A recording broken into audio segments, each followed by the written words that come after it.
name's Dave Jones. I'm the creative director at Realtime Worlds, and I'm going to tell a little bit about a new game we're working on, Crackdown.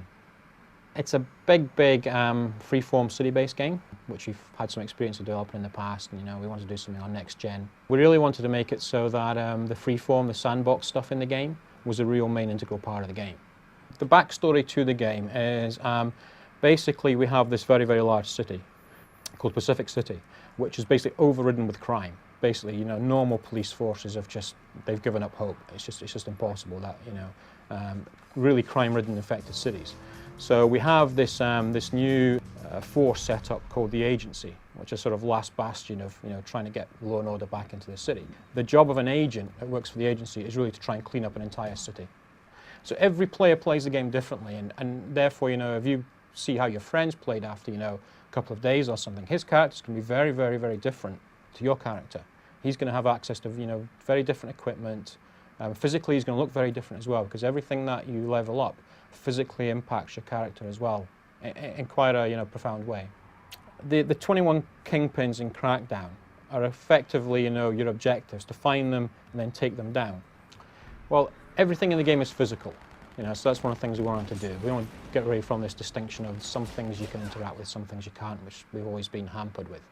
So in this game, if you blow a car up, everything that comes off that car you can physically pick up, and you can use it in ways that you think you can. So basically, if you're shooting from behind a car door that's open, you can then rip the door off the car and walk forward and use that as a shield. And when you're close enough, you can then throw it at the guys and actually use it as a weapon. Most of the freeform stuff is actually tied into the Xbox Live achievements. So with achievements, we were given 50 things we can reward the player for. And that's great, because that's really what Sandbox is about, is people do this stuff in the game. They love doing it, they love sitting down with their friends, and you find that people just tend to come up with little challenges for them and their friends. So have you tried this? This is really cool. So for example, one of ours is we have a very good targeting system in the game. It's quite unique. And one of the things we can do, for example, is when you shoot somebody with a rocket launcher, they tend to go pretty high. We tend to exaggerate things in games, and we've seen people sitting there for hours trying to find out who can keep a person or a dead body above the ground for as long as possible with a rocket launcher. And it's timed, and eventually, somebody will have that, and that becomes an achievement. It's posted onto Live. We can have the top, 20 people, and the times that they've managed to keep somebody in the air for. So we're looking at what we're doing is looking at what people enjoy doing in the sandbox, and really just making those into achievements. It's full co-op in the whole single-player experience, and that was one of the big goals for us. Is we'd love to have we've always wanted to do like a co-op experience in a big free-form open-based game like this. So at any point you can invite a friend in. If you're stuck on a particular scenario or something, you're finding one of the guys just too tough to take down, or you can even just play the whole game start to finish with a friend if you wanted to. Then you can come in, and obviously with if he's got complementary different skills to you, then once again the sort of compound effect of those skills, can become a lot of fun.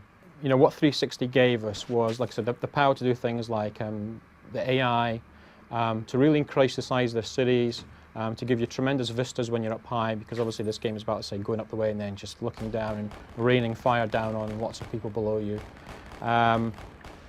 Live, obviously, there's lots of features that we can start to do with Live. One of the features in the game is something called absorption, where you can actually create multiple characters. So you may say, I've built this guy, I've had fun playing for a while, I want to actually create another character and try different skills. So you can actually start to make multiple characters and just try the game out from different angles effectively. But one of the things we allow you to do is effectively to absorb other characters for a short amount of time that you've made onto the one you're playing just now. Okay, so for 15 seconds you basically get the skills of one you've created added to yours. Not only that, you can, if you've got friends who are playing the game and they've got characters, they can actually, over Live, give you access to their characters for absorption. So if you're coming to a really hard part and say, I could really do with a really boosting sort of, driving skill to make this jump, you've got a friend on, he can actually say, yeah, no problem, I've got a high level, driving character, here he is, send him to you, and you can actually absorb him. So you get this sort of, trading of characters going on. So thanks for letting me tell you about Crackdown. We hope it's going to be a lot of fun when it comes out towards the end of '06, and if you buy it, I really hope you enjoy it.